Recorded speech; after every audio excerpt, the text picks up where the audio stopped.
இருப்பது சங்கமம் வானொலி. Destiny in Jesus Christ Tamil கிறிஸ்தவ வானொலி கனேடிய மண்ணிலிருந்து ஒலிபரப்பாகிறது. மார்க் 16:15, மத்தேயு 24:14 வசனத்தின்படி இயேசு சீசர்களை நோக்கி, நீங்கள் உலகெங்கும் போய் சர்வ சிருஷ்டிக்கும் சுவிசேஷத்தை பிரசங்கியுங்கள். ராஜ்யத்தினுடைய இந்த சுவிசேஷம் பூலோகமெங்குமுள்ள சகல யாதிகளுக்கும் சாட்சியாக பிரசங்கப்படும். அப்பொழுது முடிவு வரும் என்ற வசனத்தின்படி ஆத்துமாக்களை பரலோகத்தில் சங்கமிக்கும் வானொலி சங்கமம். சங்கமம் சங்கமம்.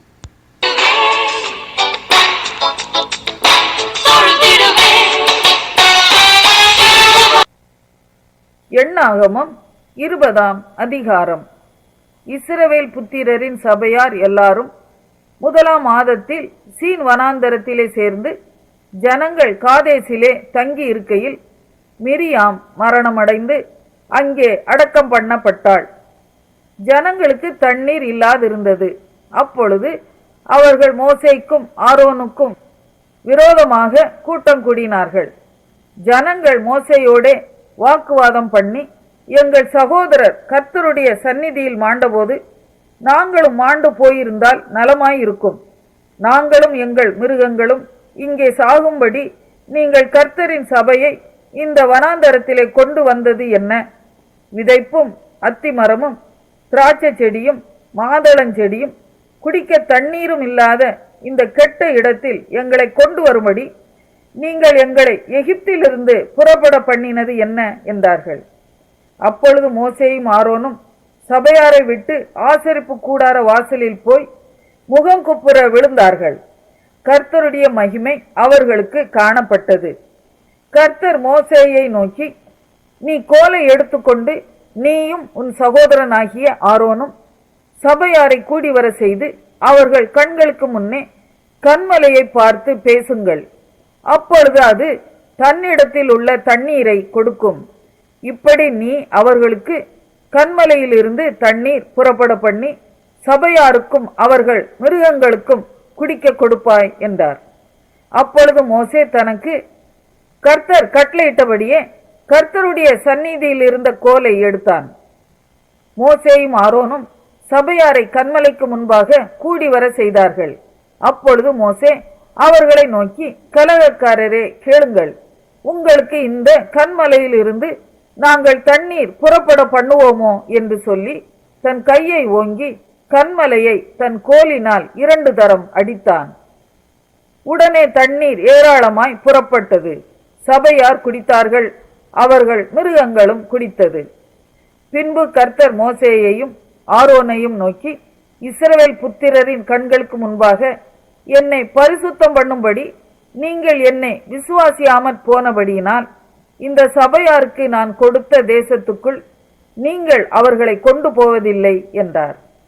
இங்கே இஸ்ரவேல் புத்திரர் கர்த்தரோடே வாக்குவாதம் பண்ணினதினாலும் அவர்களுக்குள்ளே அவருடைய பரிசுத்தம் விளங்கினதினாலும் இது மேரிபாவின் தண்ணீர் எண்ணப்பட்டது. பின்பு மோசே காதேசிலிருந்து ஏதோமின் ராஜாவினிடத்துக்கு ஸ்தானாபதிகளை அனுப்பி, எங்கள் பிதாக்கள் எகிப்துக்கு போனதும் நாங்கள் எகிப்திலே நெடுநாள் வாசம் பண்ணினதும் எகிப்தியர் எங்களையும் எங்கள் பிதாக்களையும் உபத்திரவப்படுத்தினதும் இவைகளினால் எங்களுக்கு நேரிட்ட எல்லா வருத்தமும் உமக்கு தெரிந்திருக்கிறது. கர்த்தரை நோக்கி நாங்கள் மன்றாடினோம். அவர் எங்களுக்கு செவி கொடுத்து ஒரு தூதனை அனுப்பி எங்களை எகிப்திலிருந்து புறப்பட பண்ணினார். இப்பொழுது நாங்கள் உமது எல்லைக்கு உட்பட்ட காதேஸ் ஊரில் வந்திருக்கிறோம். நாங்கள் உமது தேசத்தின் வழியாய் கடந்து போகும்படி உத்தரவு கொடுக்க வேண்டும். வயல்வெளிகள் வழியாகவும் திராட்சை தோட்டங்கள் வழியாகவும் நாங்கள் போகாமலும் துறவுகளின் தண்ணீரை குடியாமலும் ராஜபாதையாகவே நடந்து உமது எல்லையை கடந்து போகும் மட்டும் வலதுபுறம் இடதுபுறம் சாயாதிருப்போம் என்று உமது சகோதரனாகிய இஸ்ரவேல் சொல்லி அனுப்புகிறான் என்று சொன்னான். அதற்கு ஏதோ, நீ என் தேசத்தின் வழியாய் கடந்து போக கூடாது, போனால் பட்டயத்தோடே உன்னை எதிர்க்க புறப்படுவேன் என்று அவனுக்கு சொன்னான். அப்பொழுது இஸ்ரவேல் புத்திரர் அவனை நோக்கி, நடப்பான பாதையின் வழியாய் போவோம், நாங்களும் எங்கள் மிருகங்களும் உன் தண்ணீரை குடித்தால் அதற்கு கிரயம் கொடுப்போம், வேறொன்றும் செய்யாமல் கால்நடையாய் மாத்திரம் கடந்து போவோம் என்றார்கள். அதற்கு அவன், நீ கடந்து போக கூடாது என்று சொல்லி வெகு ஜனங்களோடும் பலத்த கையோடும் அவர்களை எதிர்க்க புறப்பட்டான். இப்படி ஏதோ தன் எல்லை வழியாய் கடந்து போகும்படி இஸ்ரவேலருக்கு உத்தரவு கொடுக்கவில்லை. ஆகையால் இஸ்ரவேலர் அவனை விட்டு விலகி போனார்கள். இஸ்ரவேல் புத்திரரான சபையார் எல்லாரும் காதேசை விட்டு பிரயாணப்பட்டு ஓர் என்னும் மலைக்கு போனார்கள். ஏதோம் தேசத்தின் எல்லைக்கு அருகான ஓர் என்னும் மலையிலே கர்த்தர் மோசேயையும் ஆரோனையும் நோக்கி, ஆரோன் தன் ஜனத்தாரோடே சேர்க்கப்படுவான். மேரிபாவின் தண்ணீரை பற்றிய காரியத்தில் நீங்கள் என் வாக்குக்கு கீழ்ப்படியாமற் போனபடியினால் நான் இஸ்ரவேல் புத்திரருக்கு கொடுக்கிற தேசத்தில் அவன் பிரவேசிப்பதில்லை. நீ ஆரோனையும் அவன் குமாரனாகிய எலெயாசாரையும் கூட்டிக் கொண்டு அவர்களை ஓர் என்னும் மலையில் ஏற பண்ணி, ஆரோன் உடுத்தி இருக்கிற வஸ்திரங்களை கழற்றி அவைகளை அவன் குமாரனாகிய எலெயாசாருக்கு உடுத்துவாயாக. ஆரோன் அங்கே மரித்து தன் ஜனத்தாரோடே சேர்க்கப்படுவான் என்றார். கர்த்தர் கட்டளையிட்டபடியே மோசே செய்தான். சபையார் எல்லாரும் பார்க்க அவர்கள் ஓர் என்னும் மலையில் ஏறினார்கள். அங்கே ஆரோன் உடுத்தி இருந்த வஸ்திரங்களை மோசே கழற்றி அவைகளை அவன் குமாரனாகிய எலெயாசாருக்கு உடுத்தினான். அப்பொழுது ஆரோன் அங்கே மலையின் உச்சியிலே மரித்தான். பின்பு மோசேயும் எலெயாசாரும் மலையிலிருந்து இறங்கினார்கள். ஆரோன் ஜீவித்து போனான் என்பதை சபையார் எல்லாரும் கண்டபோது இஸ்ரவேல் வம்சத்தார் எல்லாரும் ஆரோனுக்காக. எண்ணாகமம் 21ஆம் அதிகாரம். வேவுக்காரர் காண்பித்த வழியாக இஸ்ரவேலர் வருகிறார்கள் என்று தெற்கே வாசம் பண்ணுகிற கானானியனாகிய ஆராத் ராஜா கேள்விப்பட்ட போது அவன் இஸ்ரவேலருக்கு விரோதமாக யுத்தம் பண்ணி அவர்களில் சிலரை சிறைப்பிடித்துக் கொண்டு போனான். அப்பொழுது இஸ்ரவேலர் கர்த்தரை நோக்கி, தேவரீர் இந்த ஜனங்களை எங்கள் கையில் ஒப்புக் கொடுத்தால் அவர்களுடைய பட்டணங்களை சங்காரம் பண்ணுவோம் என்று பிரதிஜ்ஞை பண்ணினார்கள். கர்த்தர் இஸ்ரவேலின் சத்தத்துக்கு செவி கொடுத்து அவர்களுக்கு கானானியரை ஒப்புக் கொடுத்தார். அப்பொழுது அவர்களையும் அவர்கள் பட்டணங்களையும் சங்காரம் பண்ணி அவ்விடத்திற்கு ஓர்மா என்று பெயரிட்டார்கள். அவர்கள் ஏதோம் தேசத்தை சுற்றி போகும்படிக்கு ஓர் என்னும் மலையை விட்டு சிவந்த சமுத்திரத்தின் வழியாய் பிரயாணம் பண்ணினார்கள். வழியின் நிமித்தம் ஜனங்கள் மன மடிவடைந்தார்கள். ஜனங்கள் தேவனுக்கும் மோசேக்கும் விரோதமாக பேசி, நாங்கள் வனாந்திரத்திலே சாகும்படி நீங்கள் எங்களை எகிப்து தேசத்திலிருந்து வர பண்ணினதென்ன? இங்கே அப்பமும் இல்லை, தண்ணீரும் இல்லை. இந்த அற்பமான உணவு எங்கள் மனதுக்கு வெறுப்பாய் இருக்கிறது என்றார்கள். அப்பொழுது கர்த்தர் கொள்ளிவாய் சர்ப்பங்களை ஜனங்களுக்குள்ளே அனுப்பினார். அவைகள் ஜனங்களை கடித்ததினால் இஸ்ரவேலருக்குள்ளே அநேக ஜனங்கள் செத்தார்கள். அதனால் ஜனங்கள் மோசேயினிடத்தில் போய், நாங்கள் கர்த்தருக்கும் உமக்கும் விரோதமாய் பேசினதினால் பாவம் செய்தோம். சர்ப்பங்கள் எங்களை விட்டு நீங்கும்படி கர்த்தரை நோக்கி விண்ணப்பம் பண்ண வேண்டும் என்றார்கள். மோசே ஜனங்களுக்காக விண்ணப்பம் பண்ணினான். அப்பொழுது கர்த்தர் மோசேயை நோக்கி, நீ ஒரு கொள்ளிவாய் சர்ப்பத்தின் உருவத்தை செய்து அதை ஒரு கம்பத்தின் மேல் தூக்கி வை. கடிக்கப்பட்டவன் எவனோ அவன் அதை நோக்கி பார்த்தால் பிழைப்பான் என்றார். அப்படியே மோசே ஒரு வெண்கல சர்ப்பத்தை உண்டாக்கி அதை ஒரு கம்பத்தின் மேல் தூக்கி வைத்தான். சர்ப்பம் ஒருவனை கடித்தபோது அவன் அந்த வெண்கல சர்ப்பத்தை நோக்கி பார்த்து பிழைப்பான். இஸ்ரவேல் புத்திரர் பிரயாணப்பட்டு போய் ஓபோத்தில் பாளையம் இறங்கினார்கள். ஓபோத்திலிருந்து பிரயாணம் பண்ணி சூரியோதயத்திற்கு நேராய் மோவாபுக்கு எதிரான வனாந்தரத்தில் உள்ள அபாரீமின் மேடுகளில் பாளையம் இறங்கினார்கள். அங்கே இருந்து பிரயாணப்பட்டு போய் சாரேத் பள்ளத்தாக்கிலே பாளையம் இறங்கினார்கள். அங்கே இருந்து பிரயாணப்பட்டு போய் எமோரியரின் எல்லையிலிருந்து வருகிறதும் வனாந்திரத்தில் ஓடுகிறதுமான அர்னோன் ஆற்றுக்கு இப்புறம் பாளையம் இறங்கினார்கள். அந்த அர்னோன் மோவாபுக்கும் எமோரியருக்கும் நடுவே இருக்கிற மோவாபின் எல்லை. அதனால் சூப்பாவில் உள்ள வாகேபும் அர்னோனின் ஆற்றுக்கால்களும் ஆர் என்னும் ஸ்தலத்துக்கு பாயும் நீரோடையும் மோவாபின் எல்லையை சார்ந்திருக்கிறது என்னும் வசனம் கர்த்தருடைய யுத்த புஸ்தகத்தில் எழுதியிருக்கிறது. அங்கே இருந்து பேயோருக்கு போனார்கள். ஜனங்களை கூடிவர செய், அவர்களுக்கு தண்ணீர் கொடுப்பேன் என்று கர்த்தர் மோசேக்கு சொன்ன ஊற்று இருக்கிற இடம் அதுதான். அப்பொழுது இஸ்ரவேலர் பாடின பாட்டாவது, ஊற்று தண்ணீரே பொங்கி வா, அதை குறித்து பாடுவோம் வாருங்கள். நியாயப்பிரமாணிக்கனின் ஏவுதலால் அதிபதிகள் கிணற்றை தோண்டினார்கள். ஜனத்தில் மேன்மக்கள் தங்கள் தண்டாயுதங்களை கொண்டு தோண்டினார்கள் என்று பாடினார்கள். அந்த வனாந்தரத்திலிருந்து மாத்னாவுக்கும், மாத்னாவிலிருந்து நகாலியேலுக்கும், நகாலியேலிருந்து பாமோத்துக்கும், பள்ளத்தாக்கில் உள்ள மோவாபின் வெளியில் இருக்கிற பாமோத்திலிருந்து எச்சிமோனை நோக்கும் பிஸ்காவின் உச்சிக்கும் போனார்கள். அப்பொழுது இஸ்ரவேலர் எமோரியரின் ராஜாவாகிய சீகோனிடத்தில் ஸ்தானாபதிகளை அனுப்பி, உமது தேசத்தின் வழியாய் கடந்து போகும்படி உத்தரவு கொடுக்க வேண்டும்.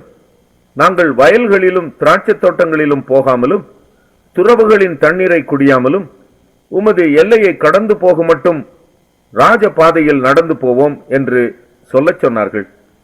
சீகோன் தன் எல்லை வழியாய் கடந்து போக இஸ்ரவேலுக்கு உத்தரவு கொடாமல் தன் ஜனங்கள் எல்லாரையும் கூட்டிக் கொண்டு இஸ்ரவேலருக்கு விரோதமாக வனாந்தரத்திலே புறப்பட்டு யாகாசுக்கு வந்து இஸ்ரவேலரோட யுத்தம் பண்ணினான். இஸ்ரவேலர் அவன் பட்டய கருக்கினால் வெட்டி அர்னோன் தொடங்கி அம்மோன் புத்திரரின் தேசத்தை சார்ந்த யாப்போக்கு வரைக்கும் உள்ள அவனுடைய தேசத்தை கட்டிக்கொண்டார்கள். அம்மோன் புத்திரரின் எல்லை அரணிப்பானதாயிருந்தது. இஸ்ரவேலர் அந்த பட்டணங்கள் யாவையும் பிடித்து எஸ்போனிலும் அதை சார்ந்த எல்லா கிராமங்களிலும் எமோரியருடைய எல்லா பட்டணங்களிலும் குடியிருந்தார்கள். எஸ்போனானது எமோரியரின் ராஜாவாகிய சீகோனின் பட்டணமாயிருந்தது. அவன் மோவாபியரின் முந்தின ராஜாவுக்கு விரோதமாய் யுத்தம் பண்ணி அர்னோன் வரைக்கும் இருந்த அவன் தேசத்தை எல்லாம் அவன் கையில் இருந்து பறித்து கொண்டான். அதனாலே கவி கட்டுகிறவர்கள், எஸ்போனுக்கு வாருங்கள், சீகோனின் பட்டணம் ஸ்திரமாய் கட்டப்படுவதாக. எஸ்போனிலிருந்து அக்கினியும் சீகோனுடைய பட்டணத்திலிருந்து ஜுவாலையும் புறப்பட்டு மோவாபுடைய ஆர் என்னும் ஊரையும் அர்னோனுடைய மேடுகளில் உள்ள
நீதிமொழிகள் 15ஆம் அதிகாரம்.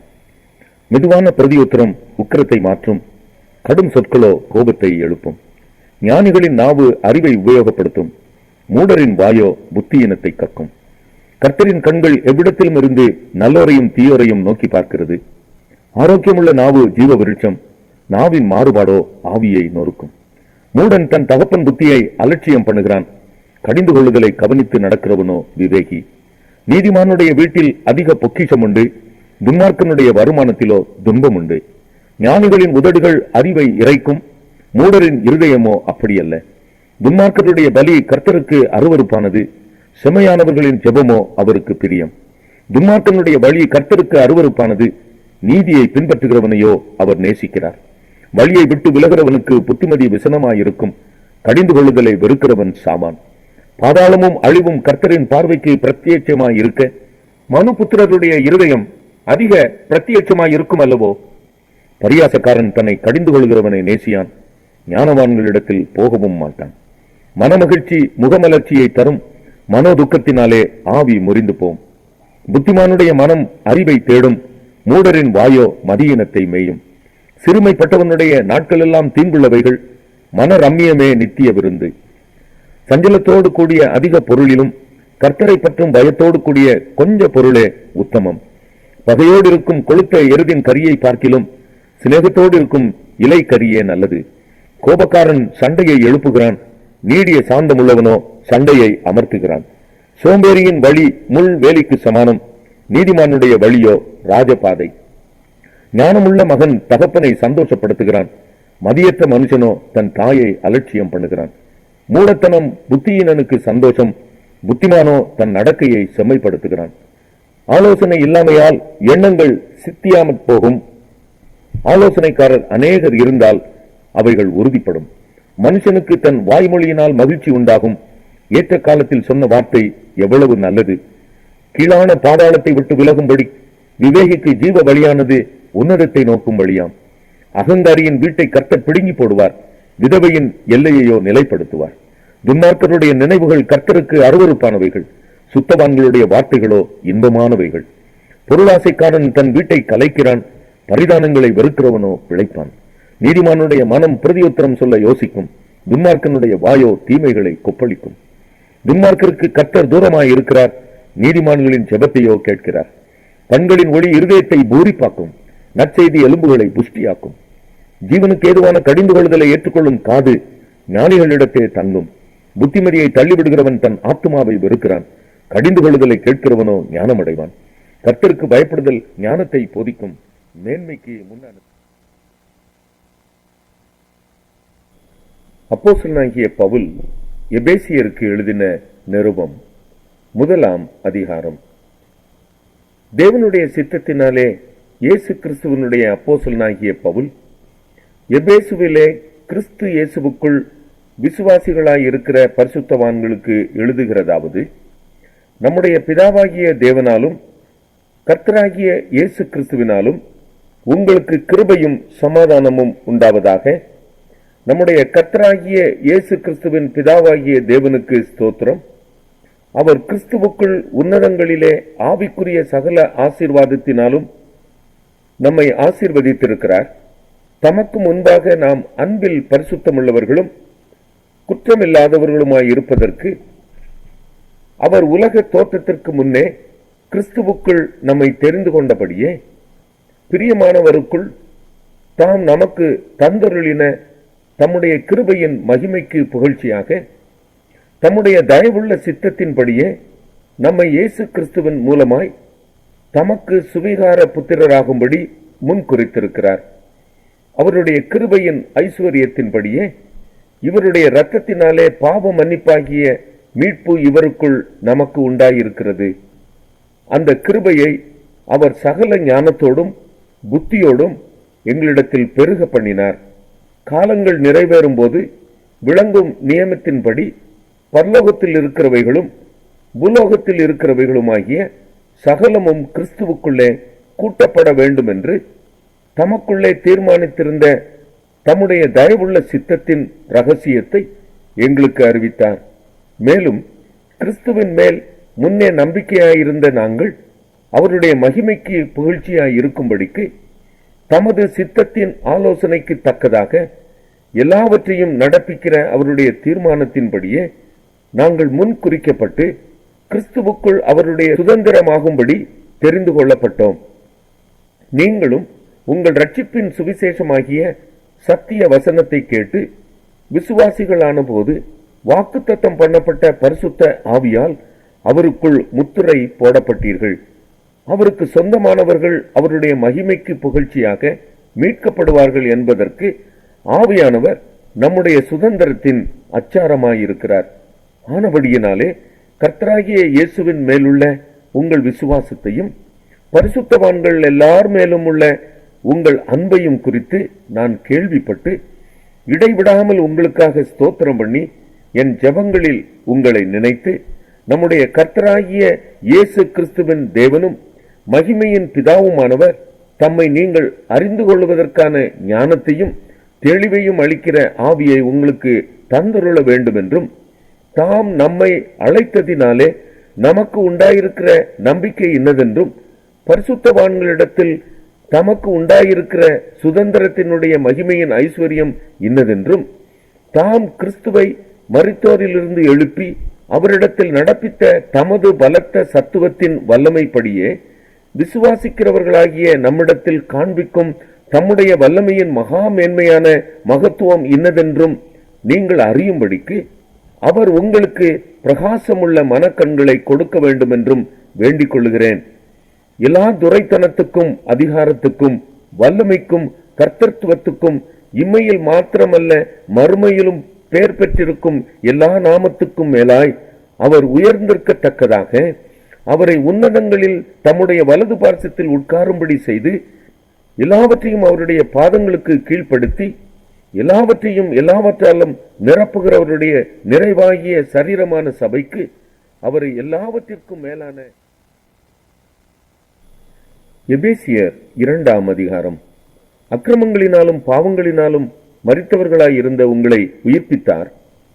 அவைகளில் நீங்கள் முற்காலத்திலே இவ்வுலக வழக்கத்திற்கேற்றபடியாகவும் கீழ்ப்படியாமையின் பிள்ளைகளிடத்தில் இப்பொழுது கிரியை செய்கிற ஆகாயத்து அதிகார பிரபுவாகிய ஆவிக்கேற்றபடியாகவும் நடந்து கொண்டீர்கள். அவர்களுக்குள்ளே நாம் எல்லாரும் முற்காலத்திலே நமது மாம்ச இச்சையின்படியே நடந்து நமது மாம்சமும் மனசும் விரும்பினவைகளை செய்து சுபாவத்தினாலே மற்றவர்களைப் போல கோபாக்கினையின் பிள்ளைகளாயிருந்தோம். தேவனோ இரக்கத்தில் ஐஸ்வர்யமுள்ளவராய் நம்மில் அன்பு கூர்ந்த தம்முடைய மிகுந்த அன்பினாலே அக்கிரமங்களில் மரித்தவர்களாயிருந்த நம்மை கிறிஸ்துவனுடனே கூட உயிர்ப்பித்தார். கிருபையினாலே ரட்சிக்கப்பட்டீர்கள்.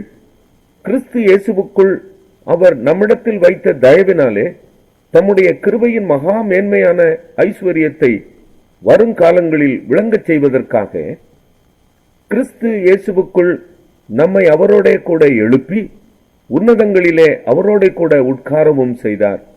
கிருபையினாலே விசுவாசத்தை கொண்டு ரட்சிக்கப்பட்டீர்கள். இது உங்களால் உண்டானது அல்ல, இது தேவனுடைய ஈவு. ஒருவரும் பெருமை பாராட்டாதபடிக்கு இது கிரியைகளினால் உண்டானதல்ல. ஏனெனில் நற்கிரியைகளை செய்கிறதற்கு நாம் கிறிஸ்து இயேசுவுக்குள் சிருஷ்டிக்கப்பட்டு தேவனுடைய செய்கையாயிருக்கிறோம். அவைகளில் நாம் நடக்கும்படி அவர் முன்னதாக அவைகளை ஆயத்தம் பண்ணி இருக்கிறார். ஆனபடியினால் முன்னே மாம்சத்தின்படி புறஜாதியாராயிருந்து மாம்சத்தில் கையினாலே செய்யப்படுகிற விருத்த சேதனம் உடையவர்களால் விருத்த சேதனம் இல்லாதவர்கள் எண்ணப்பட்ட நீங்கள் அக்காலத்திலே கிறிஸ்துவை சேராதவர்களும் இஸ்ரவேலுடைய காணியாட்சிக்கு புறம்பானவர்களும் வாக்குத்தத்தத்தின் உடன்படிக்கைகளுக்கு அந்நியரும் நம்பிக்கை இல்லாதவர்களும் இவ்வுலகத்தில் தேவன் அற்றவர்களுமாய் இருந்தீர்கள் என்று நினைத்துக் கொள்ளுங்கள். முன்னே தூரமாய் இருந்த நீங்கள் இப்பொழுது கிறிஸ்து இயேசுவுக்குள் கிறிஸ்துவின் இரத்தத்தினாலே சமீபமானீர்கள். எப்படியெனில் அவரே நம்முடைய சமாதான காரணராகி இரு திறத்தாரையும் ஒன்றாக்கி பகையாக நின்ற பிரிவினையாகிய நடுசுவரை தகர்த்து சட்ட திட்டங்களாகிய நியாயப்பிரமாணத்தை தம்முடைய மாம்சத்தினாலே ஒழித்து இரு திறத்தாரையும் தமக்குள்ளாக ஒரே புதிய மனுஷனாக சிருஷ்டித்து இப்படி சமாதானம் பண்ணி பகையை சிலுவையினால் கொன்று அதனாலே இரு திறத்தாரையும் ஒரே சரீரமாக தேவனுக்கு ஒப்புரவாக்கினார். அல்லாமலும் அவர் வந்து தூரமாயிருந்த உங்களுக்கும் சமீபமாயிருந்த அவர்களுக்கும் சமாதானத்தை சுவிசேஷமாக அறிவித்தார். அந்தபடியே நாம் இரு திறத்தாரும் ஒரே ஆவியினாலே பிதாவினிடத்தில் சேரும் சிலாக்கியத்தை அவர் மூலமாய் பெற்றிருக்கிறோம். ஆகையால் நீங்கள் இனி அந்நியரும் பரதேசிகளுமாயிராமல் பரிசுத்தவான்களோட ஒரே நகரத்தாரும் தேவனுடைய வீட்டாருமாயிருந்து அப்போஸ்தலர் தீர்க்கதரிசிகள் என்பவர்களுடைய அஸ்திபாரத்தின் மேல் கட்டப்பட்டவர்களுமாய் இருக்கிறீர்கள். அதற்கு இயேசு கிறிஸ்து தாமே மூலைக்கல்லாயிருக்கிறார். அவர் மேல் மாளிகை முழுவதும் இசைவாய் இணைக்கப்பட்டு கர்த்தருக்குள் பரிசுத்த ஆலயமாக எழும்புகிறது. அவர் மேல் நீங்களும் ஆவியினாலே தேவனுடைய வாசஸ்தலமாக